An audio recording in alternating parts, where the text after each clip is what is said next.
ketika teman-teman pasca sarjana nanti ya mau membuat tesis nantinya kan, membuat karya ilmiah. Nah, metode penelitian ini adalah salah satu materi yang akan mengantarkan kita ya bagaimana memahami sebenarnya metode penelitian hukum ya.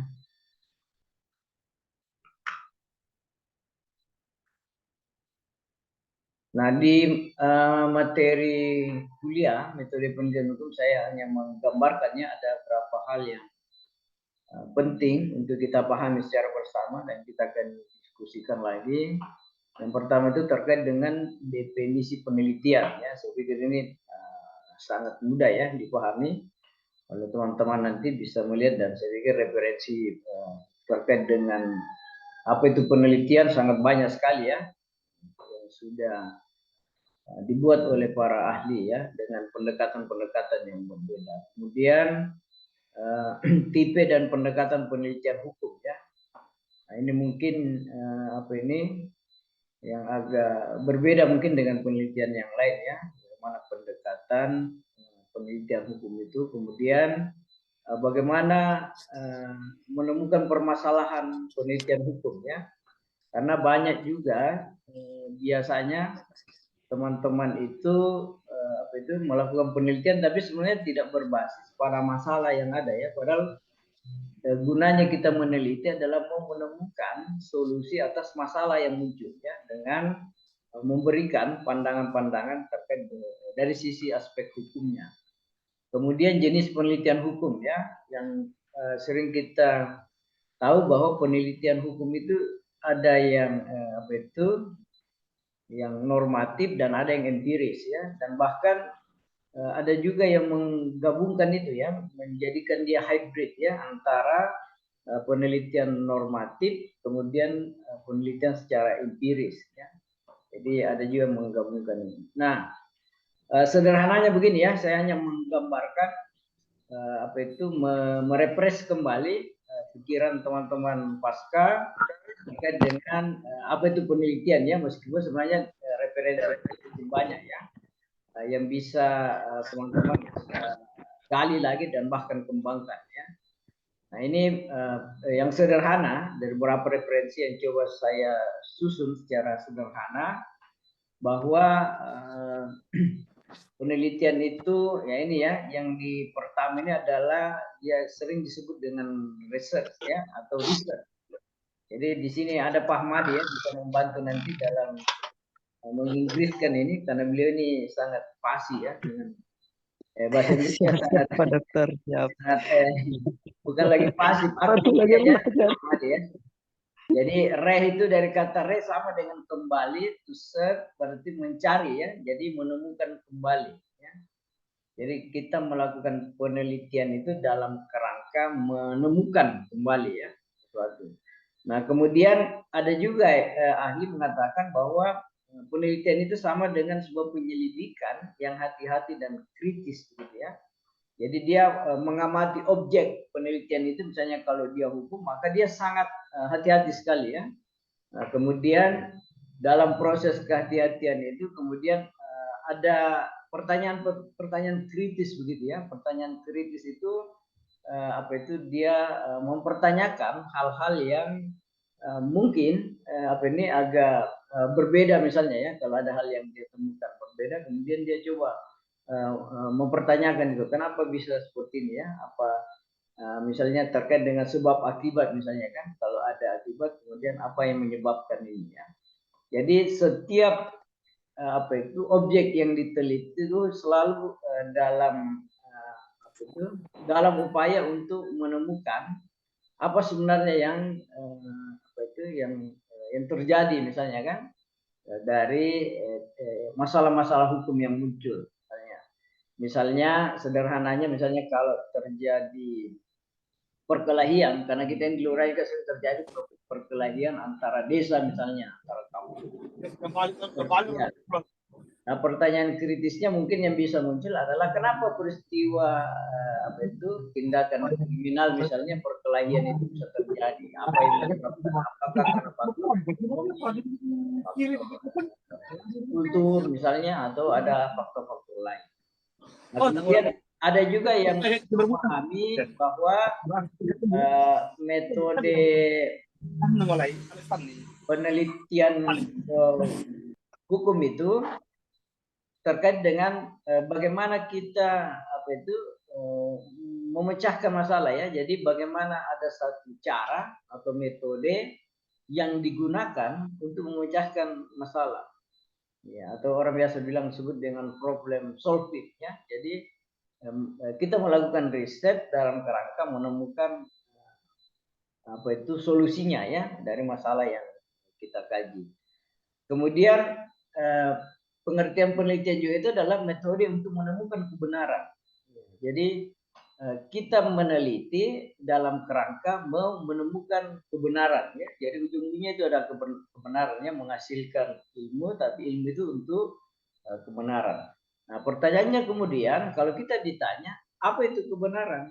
Kebenaran itu kalau kita lihat dari sisi beberapa pandangan ahli dalam teori kebenaran, yang pertama itu ada yang disebut dengan kebenaran korespondensi. Jadi kebenaran korespondensi itu bagaimana kita bisa menghubungkan antara pernyataan dengan kenyataannya ya. Karena jangan sampai yang disampaikan itu tidak sesuai dengan kenyataan. Itu yang dimaksud dengan korespondensi. Jadi sederhananya begini, misalnya kalau ada orang yang mengatakan bahwa jarak antara Palopo misalnya ke Surako, timur itu adalah 200 kilo, maka itu harus diuji ya. Ya, kalau teori korespondensi itu harus dibuktikan apa benar jarak dari Palopo ke Surako itu 260 kilo misalnya kan, ya itu harus diuji kebenaran itu. Ya sama misalnya kalau kita sering ketemu dengan dulu saya masih kecil, ya saya dengar penjual obat di pasar kan, wah ini kalau dia menjual obat bahwa obat ini itu bisa menyembuhkan segala penyakit. Nah, bayangkan itu ya. Dan orang yang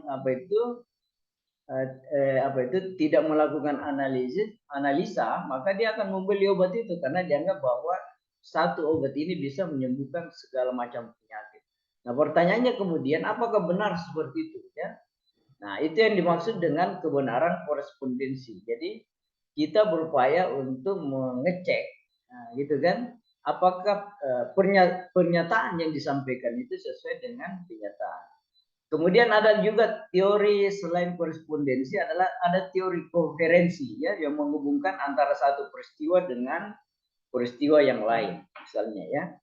Jadi kemudian baru kita bisa mengambil kesimpulan bahwa oh ini bisa dianggap benar karena di tempat yang lain itu sama dengan yang ada di sini misalnya di tempat yang satunya. Jadi ada hubungan sebab akibatnya ya, ada keterkaitan antara satu peristiwa dengan peristiwa yang lain. Itu yang disebut dengan kebenaran koherensi ya. Kemudian ada lagi yang sederhana, kebenaran dalam teori pragmatisme. Jadi kebenaran dalam teori pragmatisme itu yang dianggap benar itu ketika dia memiliki manfaat, gitu kan? Manfaatnya misalnya kita belajar untuk apa kita belajar ilmu hukum misalnya kan? Apa manfaatnya misalnya kan? Ini harus dia lebih menitikberatkan pada manfaat ya. Karena jangan sampai kita mempelajari ilmu hukum dia tidak punya manfaat misalnya kan. Jadi dia menganggap bahwa dia benar ketika dia memiliki manfaat.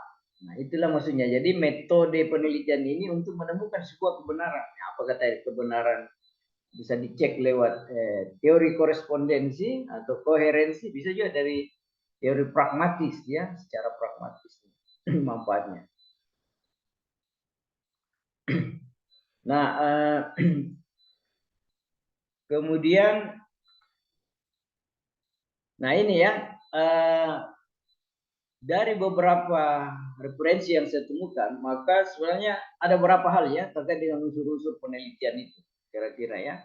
Yang pertama itu sudah saya sampaikan di awal tadi bahwa unsur-unsur penelitian itu salah satunya adalah penyelidikan hati-hati dan kritis, gitu ya. Dia sangat sangat berhati-hati mengamati objek yang diteliti, kemudian selalu muncul ya secara kritis ada pertanyaan-pertanyaan dalam penelusurannya. Kemudian penelitian itu unsurnya juga mencari fakta dan data. Ya. Jadi proses terbentuknya ilmu itu kan dari fakta, kemudian fakta diolah menjadi sebuah data, kemudian data itu diolah menjadi sebuah informasi, kemudian informasi itu diolah menjadi sebuah pengetahuan, kan biasanya begitu ya.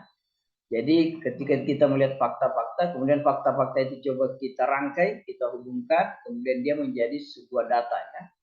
Makanya kan selalu kalau dalam riset itu kita ada misalnya ada data sekunder, ada data primer. Data primer itu biasa didapatkan dari wawancara langsung misalnya kan dengan siapa korbannya dan segala macamnya. Kalau data sekunder itu data-data yang biasanya disiapkan oleh organisasi tertentu ya, seperti di misalnya kalau kita dihukum misalnya ada di kejaksaan, ada di pemerintah misalnya, ada di kepolisian misalnya atau di pengadilan. Nah, itu data-data penunjangnya sekunder. Nah, kemudian data itu diolah dan dianalisis. Nah, itulah menjadi sebuah informasi ya, informasi. Kemudian informasi itu kita kelola lagi. Nah, kemudian itu menjadi pengetahuannya. Nah, kemudian unsur penelitian yang lain adalah dia suatu metode studi ya, jadi cara itu meneliti misalnya kan. Jadi dia caranya secara teknis, kemudian pemecahan yang tepat terhadap satu masalah. Jadi unsur-unsur penelitian itu adalah mau ada pemecahan masalah, ada problem solving ya dari setiap isu atau masalah hukum yang kita temukan. Kemudian ada juga menemukan kebenaran yang tadi saya sudah sampaikan, kemudian berpikir secara kritis. Ya, kritis itu kritis sebenarnya itu bebas ya, bebas saja mempertanyakan hal-hal ya terkait dengan objek penelitian kita ya. Berpikir rasional, gitu kan, selalu berpikir rasional, kemudian secara sistematis, dia ada tahapan-tahapannya terstruktur begitu ya. Kemudian ada menurut metode objektif, jadi dia tidak subjektif lagi ya. Jadi kita akan melakukan konfirmasi misalnya ya. Jadi tidak hanya mengandalkan satu sumber saja, jadi banyak sumber. Makanya dalam penelitian orang biasa menggunakan misalnya teknik sampling ya, ada berapa koresponden misalnya untuk memperoleh data yang seobjektif mungkin ya, kemudian memformulasikan hipotesa ya. Jadi pendapat sementara ya, hipotesa itu dari kata hipo ya, pendapat yang lemah yang sebelum kita melakukan riset, kemudian kita coba memformulasikan itu ya, bagaimana dengan kenyataannya ya. Itu yang saya sebutkan tadi untuk membuktikan bahwa ini apakah benar atau tidak, maka kebenaran korespondensi itu menjadi penting ya. Jadi bagaimana hipotesa itu kita uji apakah benar seperti itu secara faktualnya begitu atau bagaimana. Kemudian unsur penelitian hukum ya. Jadi tadi itu ada unsur penelitian secara umum. Sekarang kita melihat bagaimana unsur penelitian hukum ya. Nah, yang pertama itu adalah kita harus menemukan masalah hukum atau biasa disebut dengan legal issue ya. Isu hukumnya itu apa, gitu kan? Karena jangan sampai kita melakukan riset tidak berbasis pada masalah. Berarti ya riset kita ini tidak memberikan hal yang baru ya, tidak ada sintesis ya. Karena orang riset itu dari masalah-masalah yang muncul ya, sehingga kita bisa memberikan pemikiran-pemikiran saran-saran misalnya kepada semua pihak misalnya terkait satu isu hukum misalnya kan, bahwa ini harus diselesaikan seperti ini dan masalahnya begini ya.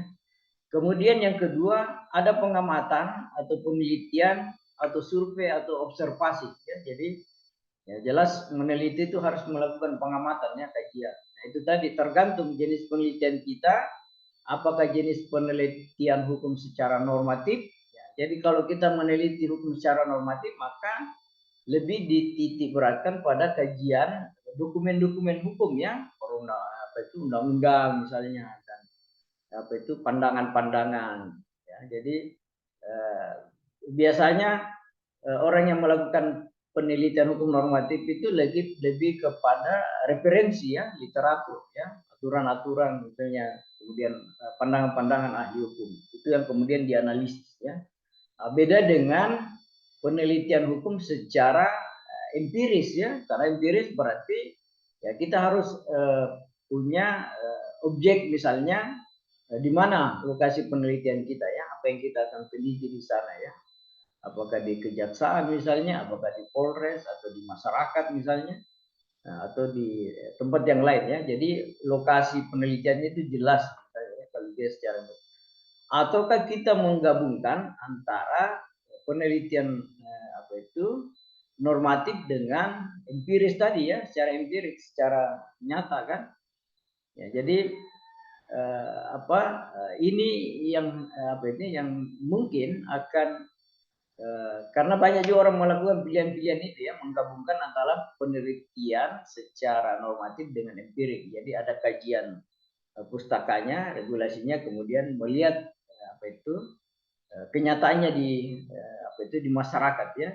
Kalau orang hukum biasa bilang bahwa mereka mau melihat perbedaan kesenjangan antara law in books dengan law in action. Jadi hukum dalam sebuah teori, kemudian bagaimana hukum dalam sebuah kenyataan. Ya, ini yang akan dibandingkan ya.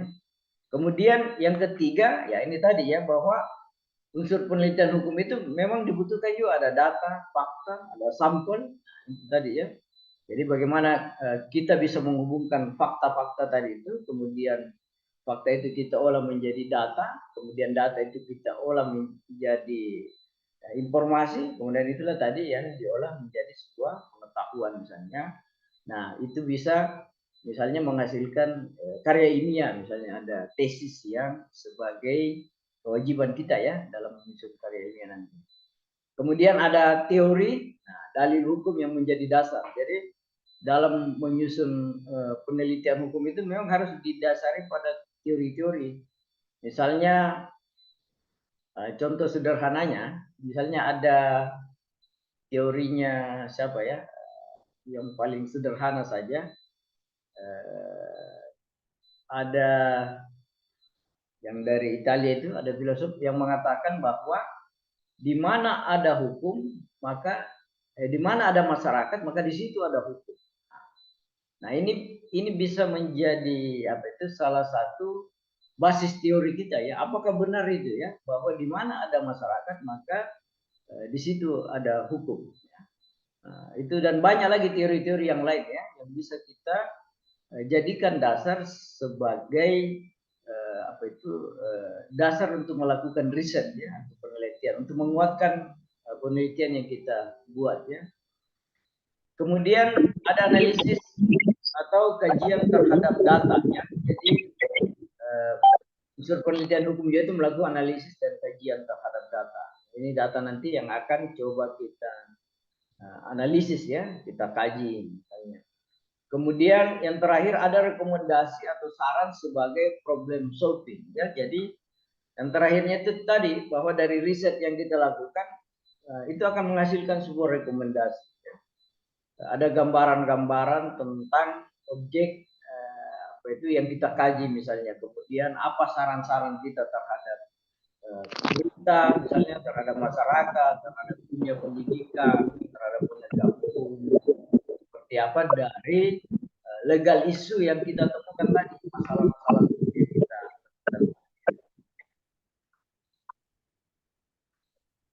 Nah ini beberapa pandangan ahli yang coba saya sampaikan ya, bagaimana penting hubungannya ilmu dan penelitian ya. Nah, ini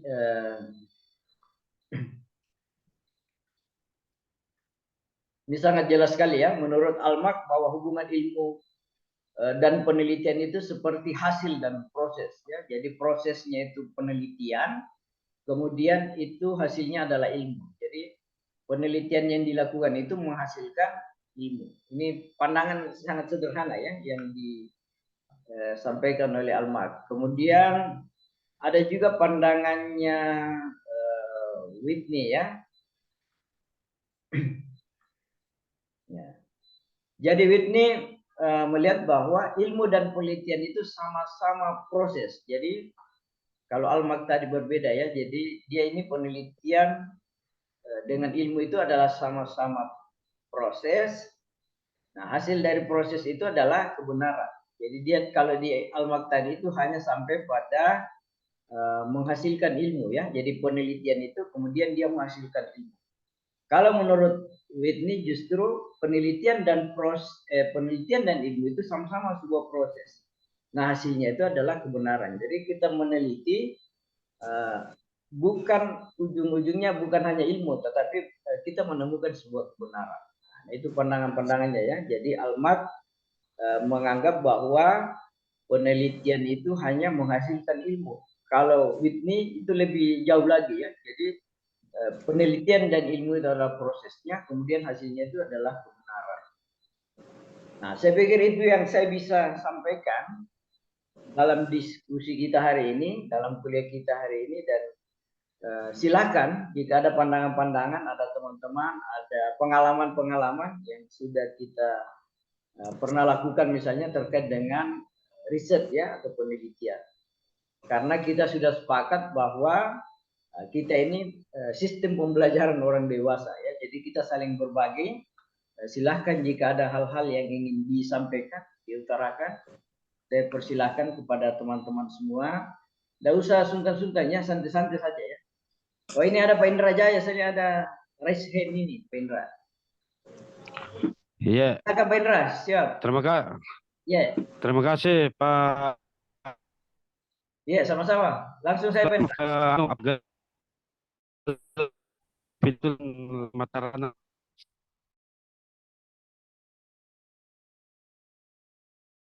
Halo, kenapa Indra?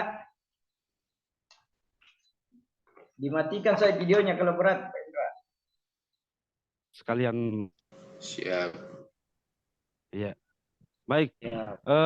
Terkait dengan metode penelitian hukum ini, ya, bahwa ini kan biasa kita memakai metode-metode ini dari beberapa ahli-ahli untuk membuat misalnya kayak karya-karya ilmiah. Ya, nah, ya, dari beberapa yang biasa terjadi di masyarakat, bahwa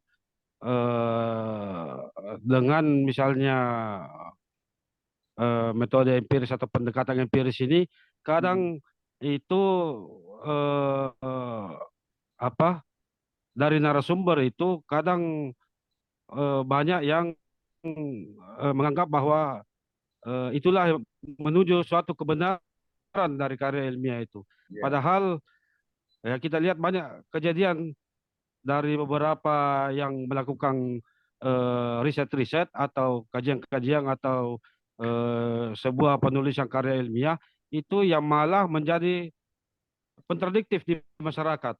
Ya, ini yang kita perlu ingat-ingat semua, bahwa ketika kita melakukan penelitian atau kajian ataupun dalam sebuah penyusunan karya ilmiah menggunakan metode penelitian hukum ini, apalagi dengan teknik empiris ini, ya perlu konfirmasi kepada pihak yang betul-betul atau yang termasuk dalam subjek apa yang kita teliti. Karena biasanya ada yang mengambil informasi atau dari narasumber yang secara umum saja, tidak spesifik. Ini yang menimbulkan biasa kontradiksi-kontradiksi. Dan belum tentu seperti yang disampaikan Pak Dokter tadi, belum tentu itu melahirkan suatu kebenaran. Karena bisa jadi kalau tanpa konfirmasi kepada pihak yang menjadi objek juga, itu malahan menjadi fatal biasa. Saya kira itu gambaran untuk kita semua Pak Dokter. Terima kasih. Assalamualaikum warahmatullahi wabarakatuh. Waalaikumsalam warahmatullahi wabarakatuh. Ya.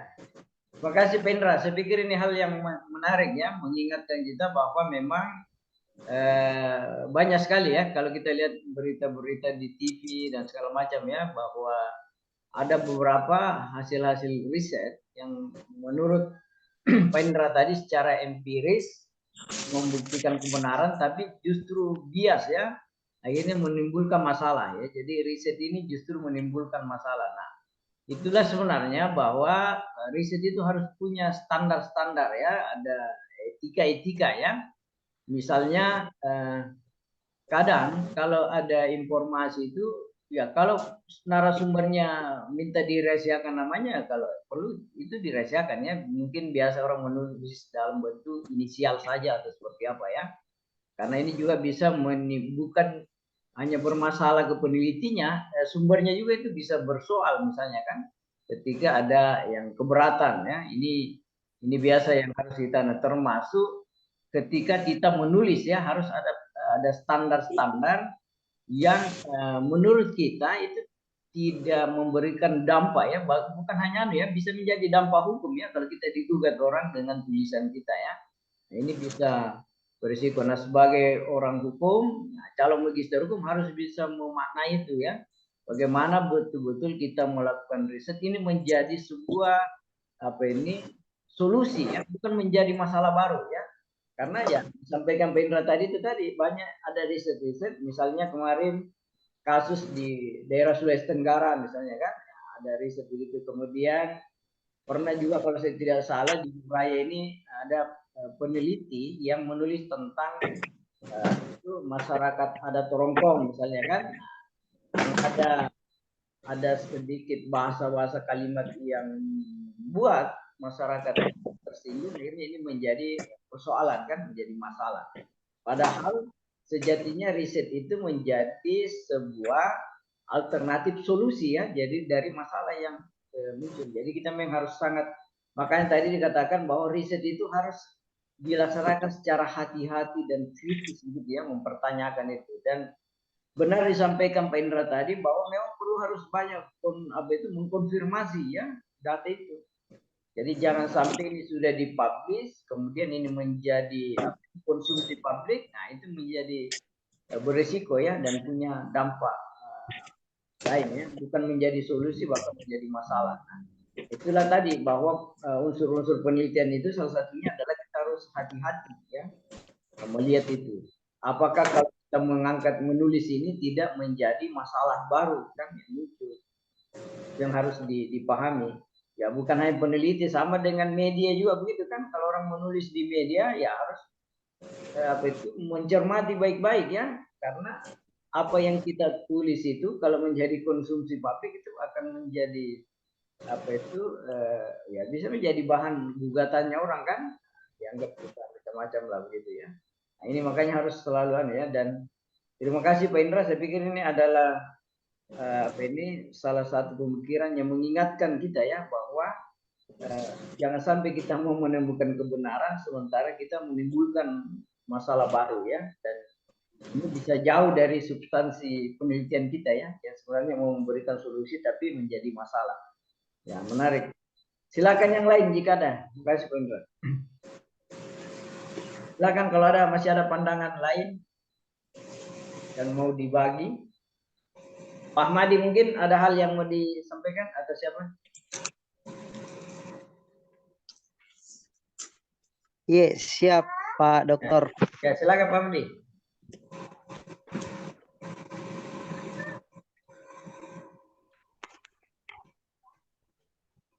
Ya, Assalamualaikum warahmatullahi wabarakatuh. Waalaikumsalam warahmatullahi wabarakatuh.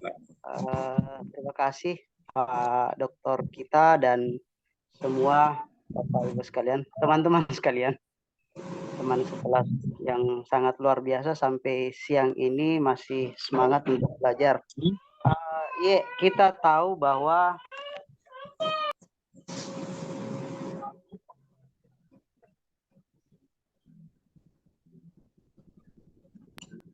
Halo. Lanjut Pak Madi, ya lanjut. Lanjut. Ya, kita tahu bahwa metode penelitian hukum ini ada dua. Kemudian ada juga secara empiris itu sangat bagus sekali ketika ini menciptakan sebuah hasil riset. Tetapi mengingat bahwa hasil penelitian ini secara ilmiah. ada kasus kalau tidak salah beberapa tahun lalu di Jawa sana, kemudian terjadi juga ternyata beberapa tahun kemarin kalau tidak salah di Rongkong ya, tentang ketersinggungan masyarakat. Saya sebagai orang yang lebih memilih dalam berpikir secara akademisi, kemudian bergerak secara praktisi, mengatakan bahwa hasil penulisan ini secara ilmiah, ketika dianggap bahwa tidak benar, harusnya dibalas dengan secara ilmiah juga. Artinya balas dengan tulisan. Buktikan bahwa tulisan itu tidak benar.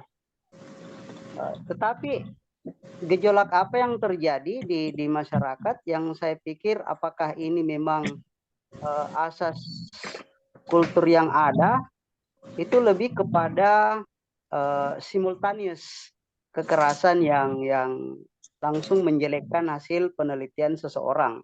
Saya mau mengatakan bahwa ini adalah hasil penelitian. Artinya tidak semua salah.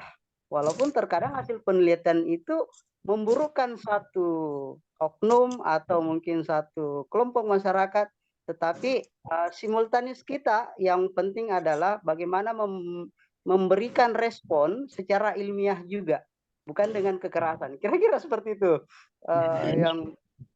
yang saya bahasakan, Pak Dokter. Terima kasih.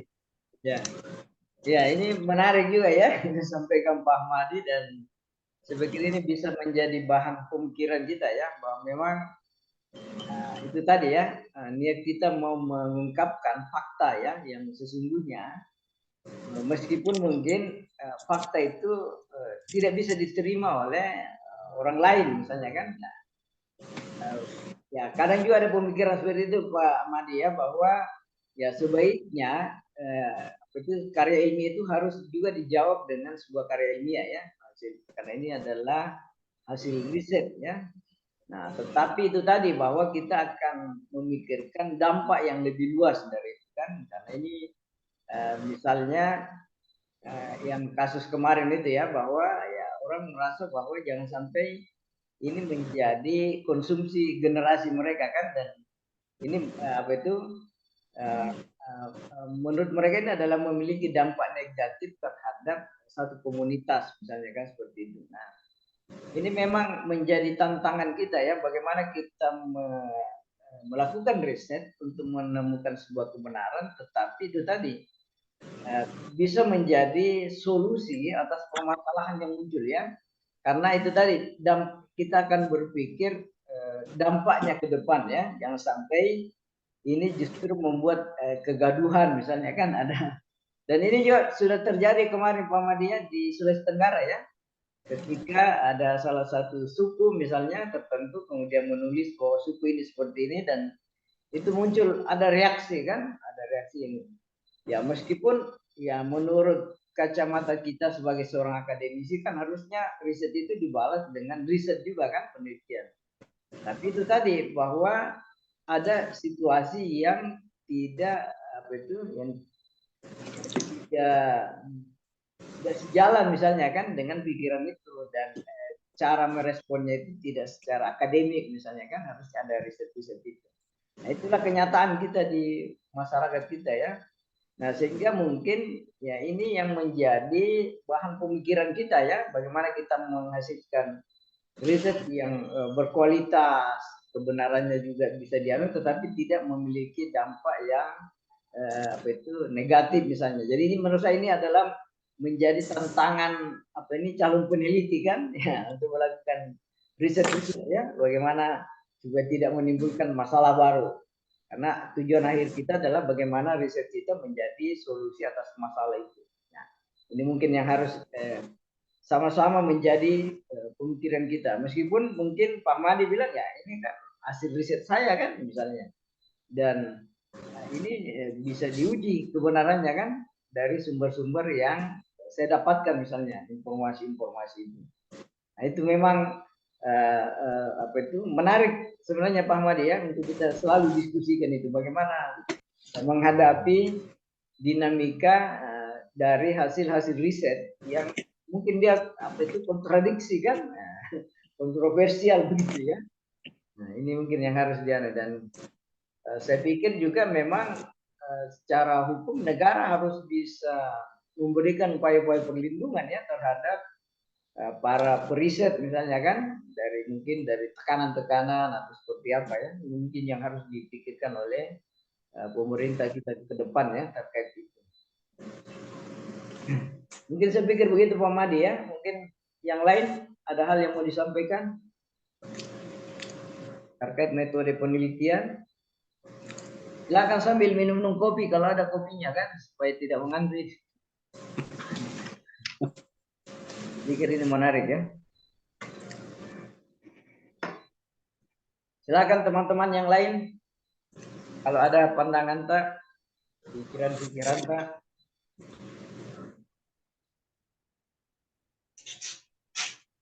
Nah, kalau sudah mengantuk ya, ini sudah jam berapa kan?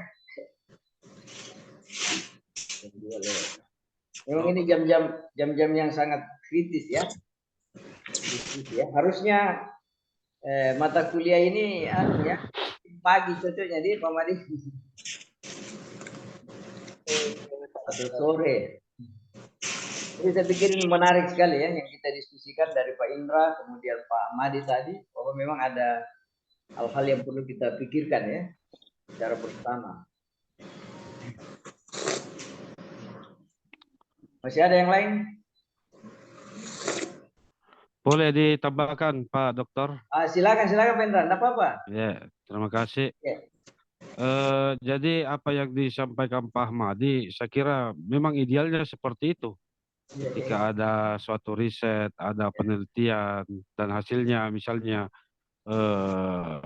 suatu karya ilmiah ataupun tulisan, bahwa ketika ada yang kurang tepat dianggap oleh orang lain, harusnya itu dibalas atau disampaikan juga dengan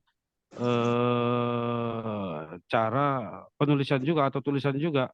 Ya seperti itu idealnya. Cuma ya kita tahulah masyarakat Indonesia kadang itu kekuatan masyarakat, kekuatan netizen itu kadang lebih kuat. Padahal ya itu makanya itu perlu kita hati-hati dalam melakukan suatu metode penelitian hukum. Di samping dari normatif atau dari dasar-dasar hukum yang ada, ya itu tadi yang paling yang agak bisa bersinggungan, yaitu dari empirisnya. Ya sama misalnya kayak jangan sampai kita akan melahirkan suatu alternatif atau suatu kebenaran, akhirnya dalam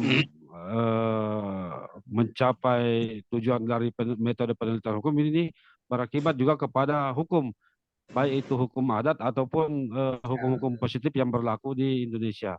Ya, saya kira itu dari saya sementara Pak Dokter. Terima kasih. Assalamualaikum warahmatullahi wabarakatuh. Pak Indra, saya pikir menarik memang ya disampaikan Pak Madi kemudian Pak Indra, dan inilah menurut saya menjadi tantangan kita ya Pak Madi, Pak Indra, teman-teman yang lain dalam melakukan riset ya. Jadi bagaimana kita menghasilkan riset yang itu tadi, kalaupun mungkin kontroversial tidak terlalu lah misalnya kan, atau ya yang namanya penelitian kan kadang juga periset itu dia butuh meneliti sesuatu yang agak seksi begitu ya, agak-agak apa itu ya, yang menarik ya biasanya begitu ya. Tetapi itu tadi kalau kita tidak memiliki sifat kehati-hatian maka itu bisa berdampak juga negatif ya, bukan hanya terhadap masyarakatnya tapi juga kepada kita sebagai peneliti ya. Ini mungkin yang memang harus kita formulasikan dengan baik sebenarnya ya, bagaimana menghasilkan sebuah riset yang baik kemudian itu menjadi alternatif solusi terhadap persoalan hukum atau legal isu yang ada. Kemudian ini juga penelitian kita bisa dirasakan manfaatnya lah sebenarnya ya oleh pemerintah, masyarakat, kemudian perguruan tinggi juga misalnya, atau teman-teman yang lain bisa memanfaatkan hasil riset itu ya. Itu harapan-harapan kita sebenarnya. Tetapi kita juga tidak boleh jauh dari fakta yang ada kan. Nah ini karena jangan sampai riset kita juga ini ada gap yang jauh misalnya dengan kondisi yang nyata kan, faktualnya seperti ini. Karena itu tadi, kalau orang mau menguji kebenaran riset kita, maka bisa jadi mereka menggunakan teori korespondensi kan. Apakah tesis yang mereka buat ini memang sesuai dengan kenyataan kan? Banyak juga begitu kan. Ya mungkin jangan sampai hanya dibuatkan tesis saja kan oleh orang misalnya, sementara orang yang membuat tesis itu, karya ilmiah itu tidak memahami secara faktual kondisi yang ada di sana misalnya kan. Nah, ini juga yang harus kita hati-hati ya, jangan sampai ada gap itu ya. Dan yang kita maunya adalah bagaimana menghasilkan riset yang benar-benar mengangkat fakta tadi itu, ya fakta itu kemudian kita olah menjadi sebuah data, gitu kan. Kemudian data itu kita analisis lagi menjadi sebuah informasi, dan itu tadi menjadi informasi itu menjadi sebuah pengetahuan, misalnya menjadi tesis, misalnya menjadi karya ilmiah, dan kemudian tesis ini akan menjadi bahan referensi kan semua orang itu dibaca. Kalau ada riset terbaru, kemudian maka hasil riset kita ini menjadi bahan bakunya mereka misalnya untuk melanjutkan riset-riset berikutnya. Nah, itu tadi. Jadi kita juga menghindari jangan sampai riset kita ini jauh dari faktanya kan, kondisi yang sebenarnya. Nah, sebenarnya kan banyak kejadian begitu ya, misalnya ya sederhana orang biasa menyusun dokumen-dokumen akademik misalnya kan, bikin dokumen perda apa itu namanya, ada juga biasa bikin dokumen AMDAL, itu terkadang yang disusun itu berbeda dengan faktanya kan, sama dengan kalau kita menyusun tesis karya ilmiah misalnya kan yang lain gitu. Dan itu tadi jadi harapan kita bagaimana tetap kita bisa meyakini kebenaran dari proses penelitian yang kita lakukan sehingga itu menghasilkan ilmu nanti misalnya, tetapi kita juga menghindari terjadinya dampak-dampak yang lebih buruk, misalnya kan ada dampak negatif misalnya kan, kemudian nanti ada sekelompok orang yang terdiskriminasi misalnya dari riset yang kita lakukan misalnya kan, nah, atau ada dampak lain misalnya kan. Nah, ini yang harus kita jaga ya. Jadi tinggal kita saja sebenarnya ya sebagai peneliti bagaimana bisa mencoba memformulasikan satu penelitian yang menarik menurut orang untuk dibaca misalnya, kemudian di situ juga ada ada ulasan-ulasan yang sangat hati-hati kita susun misalnya. Misalnya kalau ada orang yang sumber yang tidak mau disebut namanya, ya jangan disebutlah misalnya kan, inisial saja atau seperti apa ya. Itu kan kadang begitu ya, apalagi kalau kita melakukan riset terhadap hal-hal yang sensitif misalnya kan, misalnya ada kasus-kasus pemerkosaan misalnya kan gitu ya. Kan nggak bisa juga itu kita menulis namanya orang langsung kan, ini bisa bisa menjadi konsumsi publik nanti bahwa ini pernah kan itu ya. Jadi kita mencegah juga ada dampak-dampak buruk dari riset yang kita lakukan ya. Tetapi itu tadi bahwa kebenaran ini harus dijaga, bahwa apa yang kita tulis menjadi sebuah karya ilmiah itu adalah memang faktanya seperti itu kan. Nah, tinggal secara kita melakukan analisis secara hukum misalnya, pendekatan hukumnya kan seperti apa. Nah itu tadi yang coba kita hybrid ya, kita gabungkan tadi antara penelitian normatif dengan empiris tadi itu ya. Jadi bagaimana ini bisa diformulasikan secara baik ya. Dan saya pikir ini tantangannya beriset ya, untuk melakukan riset secara baik ya, dan itu tadi tetap menjaga konsistensi, menjaga kebenaran dari sebuah riset kita. Karena kalau kita menghasilkan karya ilmiah yang kebenarannya tidak bisa dibuktikan, itu juga menjadi presiden buruk buat kita ya peneliti. Atau misalnya pasca sarjana Unanda juga kan, nanti kalau kita riset ini asal-asalan ini tesisnya kan, tidak berbasis pada kondisi yang ada kan. Nah itu bermasalah kita ya. Apalagi sekarang Bapak Ibu ada satu teknologi yang namanya ChatGPT itu. Sekarang tinggal kita ketik saja langsung dia bikin ke kita.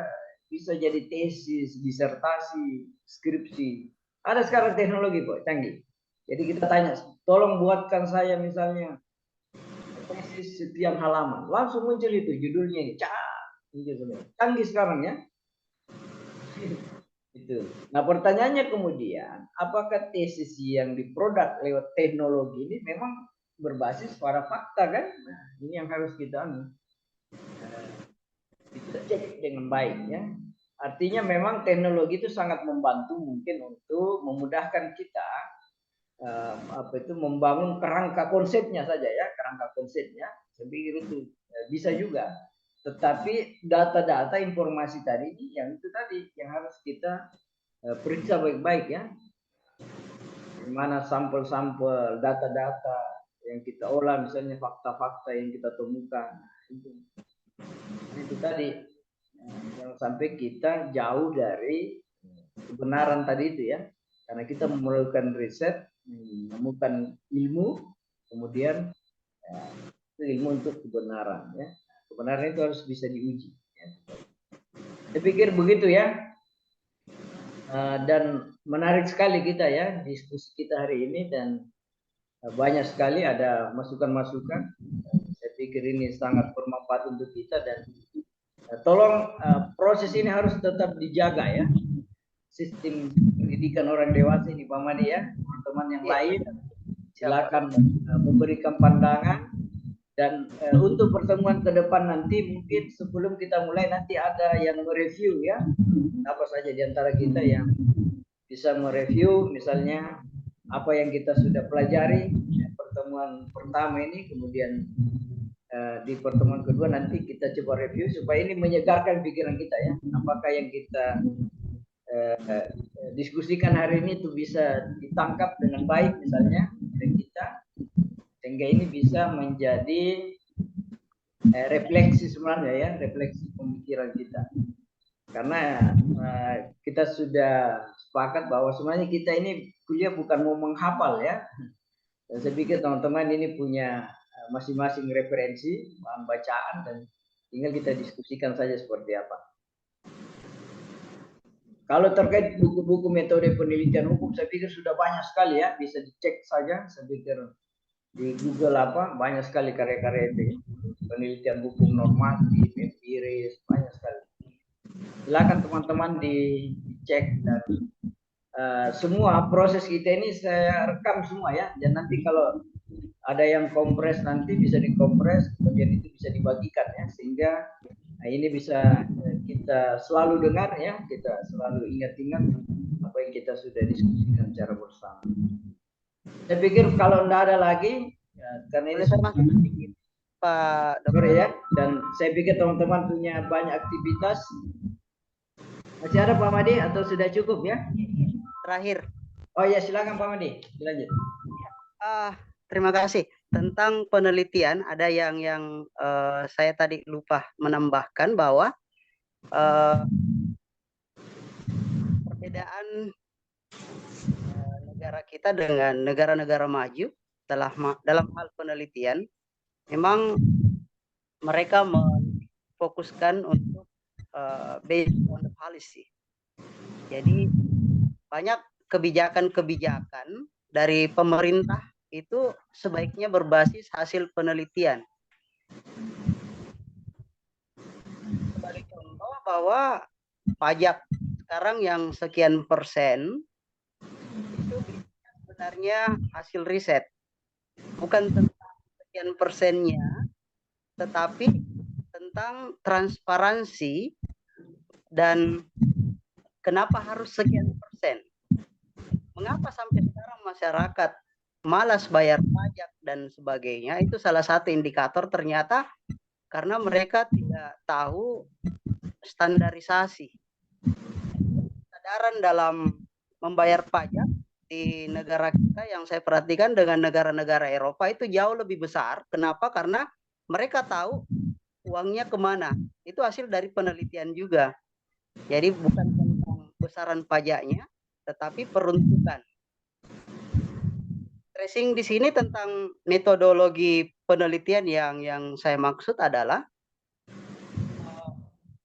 tidak cuma sebagai hasil riset yang kemudian menjadi pembungkus kacang begitu saja setelah selesai, tetapi memang sebaiknya ini kita dorong di pemerintah untuk menjadi sebuah kebijakan, karena ini peneliti penelitian. Ini hasil riset yang sifatnya nyata dan bertanggung jawab. Ya.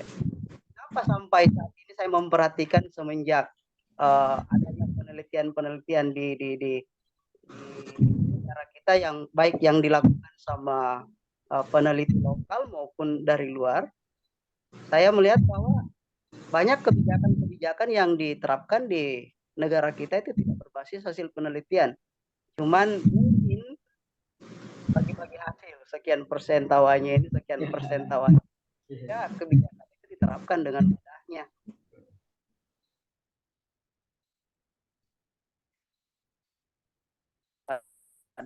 Hal basis